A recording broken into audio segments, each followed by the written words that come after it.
Oh, we recording?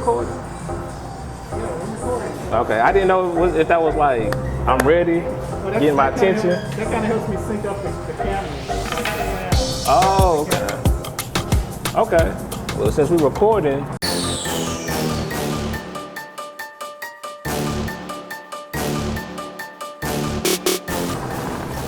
welcome to the Black Coast Podcast. I'm Calvin, 1/3 of the Black Coast Podcast representatives. Today I am here with Patrick Musau. Patrick Musau, you are an electrical engineer, correct? Well, you PhD student. Let me get that correct for you. Yeah, PhD student. Okay, that's what's up, man. Can you tell us a little bit about that? Yeah, definitely. So my name is Patrick Musau. I'm a fourth year PhD student at Vanderbilt University. I'm originally from Nairobi, Kenya. Okay. And then moved to the States in 2013 for undergrad.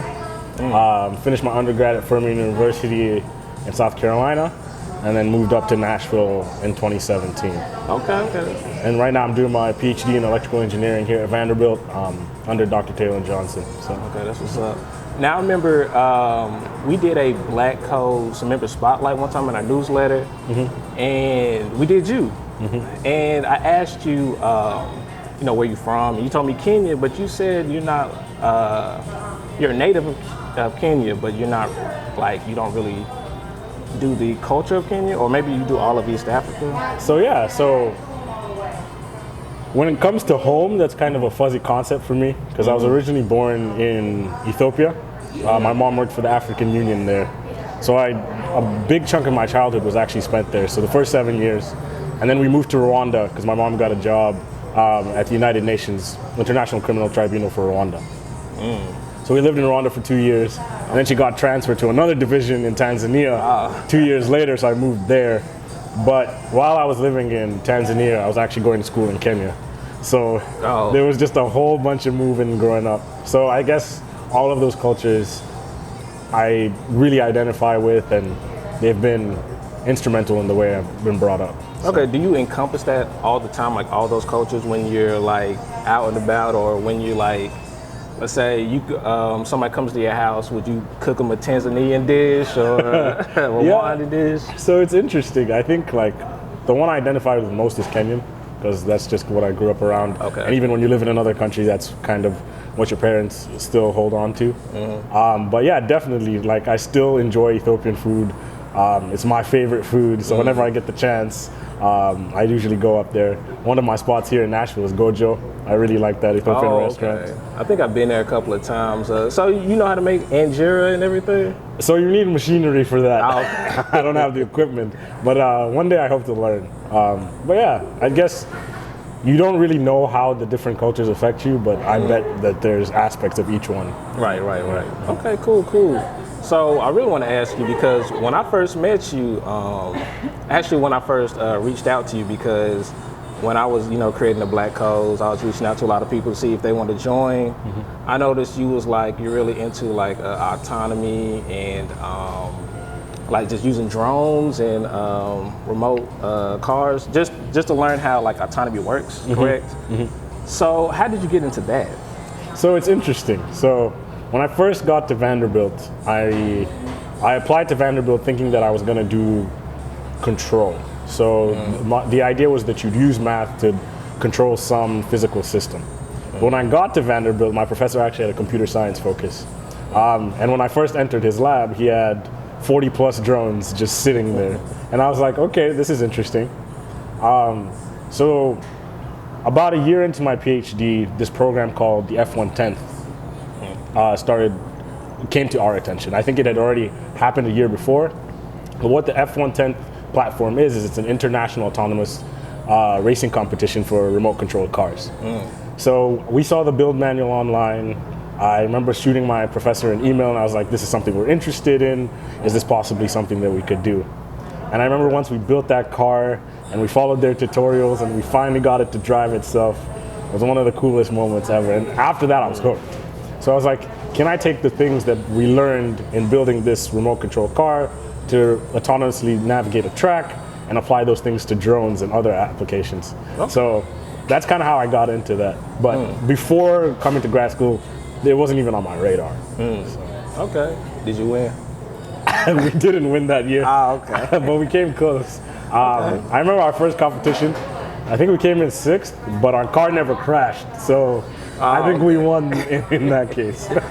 That's another thing about autonomy. I remember me and Trev a couple years back. Lyft came to Nashville, and we went to like one of their like grand openings because they were like looking for devs and stuff. And they were talking about they bought some land out in California to where they're testing like autonomous vehicles. So they're telling us one thing. Let's say you're in a situation where you might crash, but you're only gonna you got to crash into one thing or the other. It's either gonna be a person or a tree. And they said the car keeps hitting the person because they said that was less likely to mess up the car than the tree. So I was thinking, I was like, did they get that fixed yet? Because I don't think that's going to be, the thing to do while they're out here. It's very interesting. Ethics within autonomous vehicles is a very interesting subject. There's the classic trolley problem, where if you know that you can kill 3 people or one person, which of those 2 do you select? Similar to the kind of case that you talked about with Lyft. Should I crash into the tree and possibly put the driver and the occupants of the vehicle at risk, or do I knowingly take out this one person? And in that case, different companies have come to different solutions. Because one of the most interesting thing about the autonomous vehicle industry is a lack of standardization in terms of ethics and even just other standards. So to give you an example, I think it was Mercedes basically said in their autonomous vehicles, the algorithms are designed to protect the car.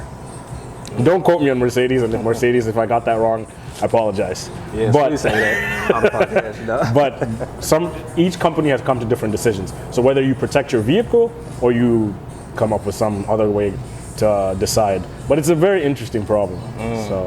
So how far we are to fixing that? Because I feel like autonomy, when I was younger, I was thinking we're gonna have flying cars by 2015. Here we are in 2020. We're still trying to figure things out. So how far do you think autonomy will go into point of it? Everybody's just in a self-driving car. How far do you think we are with that? Predictions are hard, but I probably wouldn't put it in the next 5 years. I think we still have some very large technical hurdles to overcome.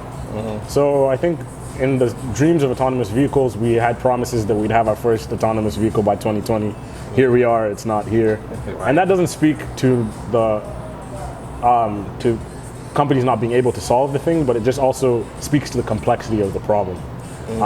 I think it's very difficult at this point, even just the classic example that you gave. Right. The other thing is making sure that these vehicles are safe. We've seen a couple accidents in the last couple of years. Right. And we've tried to address those things within the industry, but there's still some gaps that we still have to fill there, both on the technical side, from a legal standpoint, and then from just even a business model side as well. The whole autonomous vehicle industry is based on this idea of the shared kind of Uber model, and that has never been profitable for any of the companies in existence. Right. So it's one of those things that people are going to really have to think deeply about. Okay, cool. So, so I guess I can just kick out the idea of getting a self-driving car anytime soon. So. No, I definitely want to be in a self-driving car. I definitely think it's cool. Right. Because I'm not gonna lie to you, man. You ain't supposed to text or drive, but I'm just gonna say, gotta do it. But okay. So I want to ask you another question. So how did you actually get into coding? What made you want to do that? Because I remember you telling me that you was coding before you got into electrical engineering. So what sparked the desire to do that? So in undergrad, my major was physics, and sometimes the semesters were pretty heavy, and then other semesters you kind of have some leeway to do some other things. So I remember my junior year was the first time where I didn't have to take a full course load for one of the semesters. But my professor was like, there's a computer science class, you should probably look at it. It's useful for any discipline. So remember I went in there, and the topic of that computer science class was graphics. So how can you take images and how can you do Photoshop type things with images? And I remember that being so cool. And I remember taking some images like of a tiger and mixing it with something else and creating this other image. And it was very fascinating to me. So the first language that I ever learned was Python. And I remember going through that Python book and being like, this is so fascinating. Right. Logically going through all of the code and figuring out those things. And then after that, I decided to take another class, and that turned into 3 classes, and then it turned to 4, and then it ended up being a second major. So that's kind of how I got into coding. But on the other side, I also saw coding's effects with respect to web development.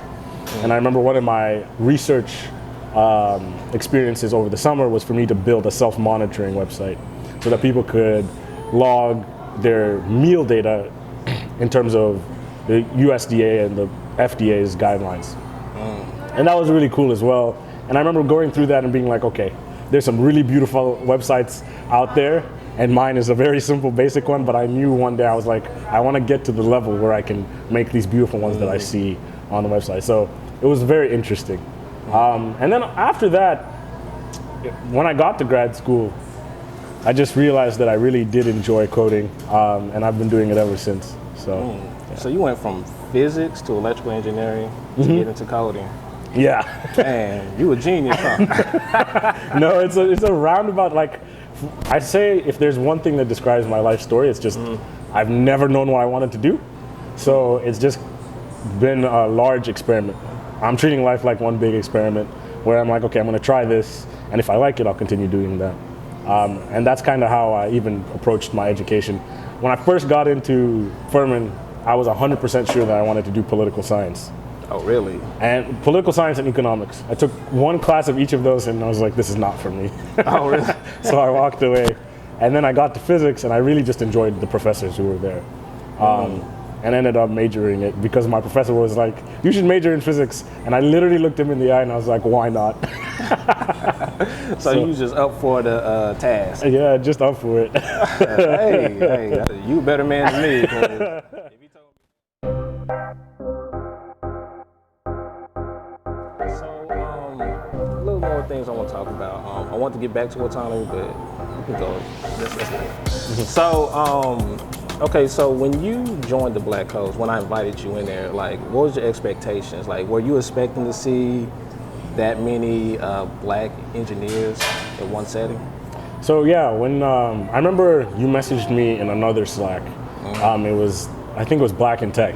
Yeah. And I remember receiving your message and being very excited because I hadn't found a kind of a community in Nashville. So it's very interesting that you can be around people in tech, but also still feel alone. Yeah. So it's one of those things you can be surrounded by people but still being alone. It's one of the great ironies of life. So when you messaged me and I joined the Slack, it was kind of a smaller space. There were fewer people, so I kind of felt comfortable coming out and meeting everybody and messaging in the chat. Whereas sometimes in Black and Tech, there's like 5,000 people in the chat, so it's a little intimidating. But for me, it was really just to connect into a group of people and really learn from them. And it's been fantastic ever since I joined. Like, just the people I met, you, Trev, Dr. T, who've really been really influential in my coding journey and seeing where different pieces fit together within the Black Codes, and just even how you can support each other and all learn together. So I really didn't have many expectations coming in, but I found that once I got in there, expectations that I didn't have got met as well. So Okay. Yeah. That's what I'm glad that I could have done that for you. Actually, I'm not gonna say we. You know what I'm saying? Yeah. I'm not working alone. I got Trev. I got Glenn. Like, I got a lot of other people. I even got you and like the whole community, because I feel like we help each other at some point, because we also have channels where if you had a problem, somebody could assist you in it, like, like with homework or just with coding in general. So I'm glad you became a part of the community. Yeah. And hopefully when maybe the world opens up, when that happens. Yeah, when it happens, hopefully you could teach a drone class, because I know we talked about that before. And I thought that would have been pretty interesting. So that'd be really fun. Yeah, it Definitely. would be. I've done it at Vanderbilt once or twice with some undergrads, but I think it'd be really cool if you just had a hack night where I brought some drones, and Oh, yeah, it'd be a yeah, lot yeah. of fun. And I'm still trying to figure out that one drone you gave me. It's giving me problems, man. It's Send giving me so much messages, problems. dude. Send me messages. Oh, yeah, It gave okay. me problems at first as well. Okay, okay. I'm not alone in this. Okay. Cool, cool, cool. So, what do you feel like is your next big step? Like, I know you're in your fourth year, so you're close to being finished, right? Sure. Okay. Okay. So it's very interesting. Like in the PhD program, you really don't have a official end date. Kind of have a goal that you want to finish within 6 years or 5 years. And on average, our department graduates in 6, so probably be here for another 2. Okay. But I think, yeah, there's some interesting next steps. This year, I really just want to publish a paper within my field. That's my one goal, so that's the next step there. But in the next 2 years, I would like to move outside of academia into industry. And again, I'm kind of one of those people who doesn't have a set direction. It'll just be what presents itself at the time. I have lots of interests, so I could see myself going into the finance industry. I can see myself going into data science, maybe hopefully into the autonomous vehicle industry. But yeah, I think for me, honestly, it's just finding something that I really enjoy doing and really enjoy waking up to do. That's so until then, it's an open book. Okay. And speaking of that, speaking of actually, you publishing things, I also saw you that, I saw on your LinkedIn that you also went for sponsorships, and you just done a lot of talks as well. So let's talk about that, Yeah, so it's been interesting. Within Vanderbilt, I also find myself, to be honest, this is my whole life story. I find myself in places and I'm like, how did I get here? Wow. So one of the things that I did while at Vandy was join an entrepreneurship program. Over at the Wondery with Dina Meador, who's the director over there. And the class was called Pre-Launch. And basically the whole idea was how you develop a business model, do some customer interviews, and see if you could get some traction. So I did some classes with a couple of my lab mates, and one who just finished his PhD and now is at Johns Hopkins Labs. His name's Dr. Brad Pottinger. And he just started a cybersecurity company.